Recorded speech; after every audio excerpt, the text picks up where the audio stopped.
44ാമത് Sharjah അന്താരാഷ്ട്ര പുസ്തകമേളയിൽ writers ഫോറത്തിൽ നമ്മളിപ്പോൾ നിൽക്കുന്നത് മലയാളി പവലിയനിലെ മഹാത്മാഗാന്ധി കൾച്ചറൽ ഫോറത്തിലാണ്. നമുക്ക് ഇത്തവണത്തെ പുസ്തകമേളയുടെ വിശേഷങ്ങൾ അവരോട് തന്നെ സംസാരിച്ച് നോക്കാം. എങ്ങനെയുണ്ട് ഇത്തവണ പുസ്തകമേള തുടങ്ങി? ഇപ്പോൾ ആദ്യത്തെ വീക്കിൽ തന്നെ നമുക്കൊരു വീക്കെൻഡ് കിട്ടിയിരിക്കുകയാണ് അല്ലേ? അതിന് നല്ല കാര്യമായിട്ട് തോന്നുന്നുണ്ടോ? തീർച്ചയായിട്ടും.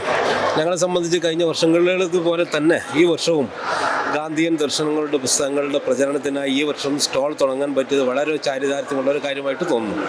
അതോടൊപ്പം ഈ പ്രാവശ്യം ഞങ്ങൾ വ്യത്യസ്തമായ പല 2-3 പദ്ധതികൾ കൂടി ആവിഷ്കരിച്ചിട്ടുണ്ട്. അതൊക്കെ നിയന്ത്രിക്കുന്നത് ബഹുമാനപ്പെട്ട PR പ്രകാശാണ്. അതിനെപ്പറ്റി കൂടുതൽ കാര്യങ്ങൾ പറയും.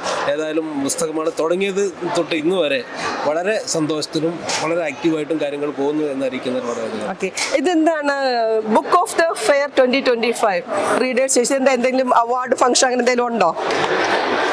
അത് സാധാരണഗതിയിൽ ക്രിക്കറ്റിൽ മാത്രം കേൾക്കുന്നതാണ് മാൻ ഓഫ് ദ മാച്ച്. പക്ഷെ അതുപോലെ തന്നെ ഞങ്ങൾ ഈ അന്താരാഷ്ട്ര പുസ്തകോത്സവത്തിൽ ബുക്ക് ഓഫ് ദ ഫെയർ 2025 എന്നുള്ള ഇതംപ്രദമായിട്ട് 44ാമത്തെ എഡിഷനിൽ ഇതംപ്രദമായിട്ട് ഞങ്ങൾ ഏർപ്പെടുത്തിയ വായനക്കാർ തിരഞ്ഞെടുക്കുന്ന മികച്ച പുസ്തകത്തിനുള്ള ഒരു അവാർഡാണത്. ആ അവാർഡ് ഞങ്ങൾ സമ്മാനിക്കുന്നത് 25,000 രൂപയും അക്ഷരശില്പവും ഒപ്പം പ്രശസ്തി പത്രവും. അത് ശരിയാ. ഇത് ഈ വർഷം മുതൽ നമ്മൾ മഹാത്മാഗാന്ധി കൾച്ചർ ഫോറം ഏർപ്പെടുത്തിയ ഒരു അവാർഡാണ്. അല്ല, ഞാനിത് ആദ്യമായിട്ട് കേൾക്കാണ്. 44ാമത് പുസ്തകോത്സവമാണ് ഇപ്പോൾ നടക്കുന്നത്. ഇതുവരെ ഇവിടെ നമ്മളുടെ ഈ ഒരു പവലിയനിൽ ഇങ്ങനെയൊരു ഈ ഒരു ഫോറത്തില് ഇങ്ങനെ ഒരു അവാർഡിനെ പറ്റി നമ്മൾ കേട്ടിട്ടില്ല. എന്തായാലും മഹാത്മാഗാന്ധി കൾച്ചറൽ ഫോറം ഒരു തുടക്കം കുറിച്ചിരിക്കുകയാണ്.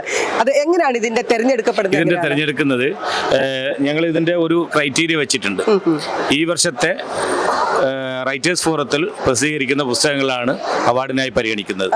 അതോടൊപ്പം തന്നെ വായനക്കാരാണ് ഇതിന്റെ തെരഞ്ഞെടുപ്പ്. റീഡേഴ്സ് ചോയ്സ് ആണ്. പക്ഷെ റീഡേഴ്സ് ചോയ്സിനോടൊപ്പം തന്നെ ഇതിന് ബഹുമാനപ്പെട്ട എഴുത്തുകാരൻ, പ്രവാസി എഴുത്തുകാരൻ കൂടിയ ബഷീർ തിക്കോടി നേതൃത്വം നൽകുന്ന ഒരു ജൂറിയാണ് ഇതിന്റെ ഫൈനൽ വിധികർത്താവ് എന്ന് പറയുന്നത്. വായനക്കാരുടെ അഭിപ്രായങ്ങളോടൊപ്പം പുസ്തകത്തിന്റെ മെറിറ്റ് കൂടി പരിഗണിച്ചു, രണ്ടും കൂടി പരിഗണിച്ചാണ് ഇതിന്റെ പുസ്തകത്തെ മികച്ച കൃതിയെ തെരഞ്ഞെടുക്കുന്നത്.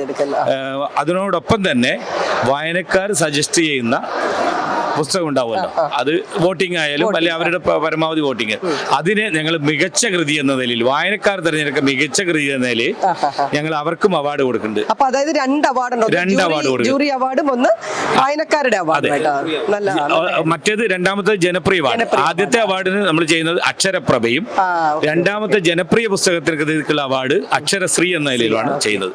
ഇത് രണ്ടും ഈ വർഷത്തെ പ്രത്യേകതയാണ്, ഷാർജ പുസ്തകോത്സവത്തിന്റെ പ്രത്യേകതയാണ്.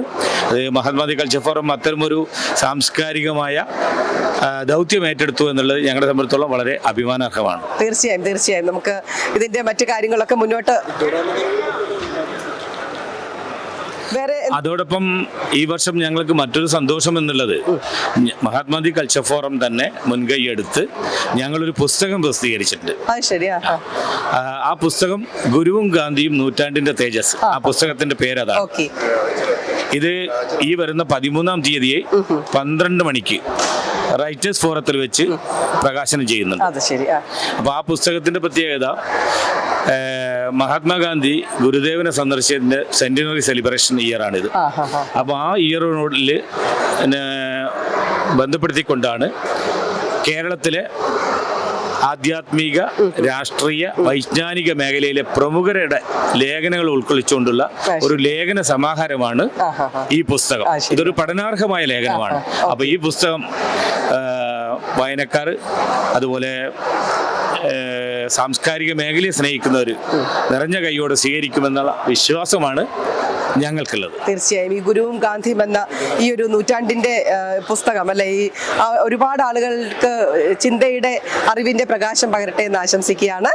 വേറെ എന്തെങ്കിലും നിങ്ങൾക്ക് പറയാനുണ്ടോ? ഒന്നുകൂടി ഇതിനോട് ചേർത്ത് വെക്കാനുള്ളത്, കാരണം ഇതൊരു സാംസ്കാരിക പ്രവർത്തനമാണ്. അപ്പൊ ഏതൊക്കെ മേഖലയിൽ നമുക്ക് എത്തിപ്പിടിക്കാൻ പറ്റും അതൊക്കെ ചെയ്യാനാണ് ഞങ്ങൾ ആഗ്രഹിക്കുന്നത്. ഈ വർഷം മറ്റൊരു കാര്യം കൂടി ചെയ്യുന്നത്, വായനയെ പ്രോത്സാഹിപ്പിക്കുക എന്ന ഉദ്ദേശത്തോടു കൂടി അക്ഷരോത്സവം, കുട്ടികൾക്ക് വേണ്ടി ഉള്ള ഒരു അക്ഷരോത്സവം പരിപാടി കൂടി സംഘടിപ്പിക്കുന്നുണ്ട്. ശരിയാ. അതെവിടെയാണ്? അങ്ങനെയാണ് അത് ഇന്ത്യൻ അസോസിയേഷന്റെ സ്റ്റാളിൽ വെച്ചാണ് ആ പരിപാടി നടത്തുന്നത്. അതെന്താണ്? അതും ഇങ്ങനെ തന്നെ കുട്ടികളിൽ നിന്ന് ഒരു പാരഗ്രാഫ് അവരെ കൊണ്ട് വായിപ്പിച്ചു. അപ്പോൾ ആ വായന, നമുക്ക് വായനയെ കുറിച്ച് പറയുമ്പോൾ പരന്ന വായനയുണ്ട്, ഹൃദയസ്ഥമാക്കുന്ന വായനയുണ്ട്.